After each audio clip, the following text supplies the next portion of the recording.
Calgary-Buffalo, you're next, followed by Edmonton-Calgary. Mr. Speaker, during the last provincial election, the Premier made promises about predictable, sustainable funding and supports for frontline staff. Now that her leadership review is done, she has declared all-out war on public servants, their pensions, their salaries, and contracts. If that was her intention, why didn't she campaign on this instead of running on saying she was Peter Lodge? To the Minister of Finance, why are you shaking down frontline staff and middle-income Albertans with no debate and no discussion? Mr. Speaker, in actual fact, on the pensions, we've been in discussions around changes that need to be made for sustainability, so those frontline staff will have a defined benefit pension plan into the future for over a year. As to the legislation that we've put on notice to table in the House, what we are after, Mr. Speaker, is a fair deal for the employees and, Mr. Speaker, a fair deal for the taxpayers. That's it in a nutshell, Mr. Speaker. Honourable member.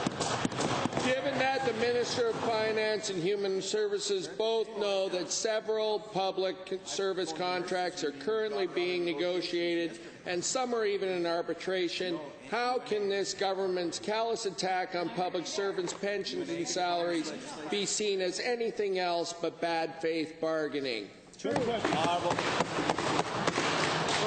Mr. Speaker, if trying to make the pensions sustainable so they have defined benefit pension plans now and into the future, Mr. Speaker, it's not an attack. We're saving it, Mr. Speaker. The other piece to this question that the honourable member talked about in terms of the salaries, we negotiated and worked in good faith with the teachers, Mr. Speaker. We arrived at an equitable solution that's fair for them, fair for the taxpayer. We worked with the doctors, Mr. Speaker. We arrived at a fair agreement for them, fair for the taxpayer. This legislation will allow us to do the same thing, Mr. Speaker, with the hard-working employees of Honourable member, supplemental. My final question is to the Associate Minister of Accountability, Transparency and Transformation. Given that your government is ramming bills through the Assembly on the dying days of this sitting that will affect middle-income Albertans and frontline staff without consultation and imposing a 6-hour limit on debate, does this really sound transparent?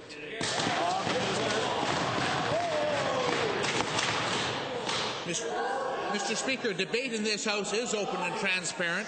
The honourable member should know, because he's been here long enough, that sometimes you put on notice various motions in order to encourage and enable the debate to happen in a reasonable way. We will see whether any of those tools are needed or whether the opposition members will come to the debate in a meaningful way to make good legislation for Albertans. Honourable member.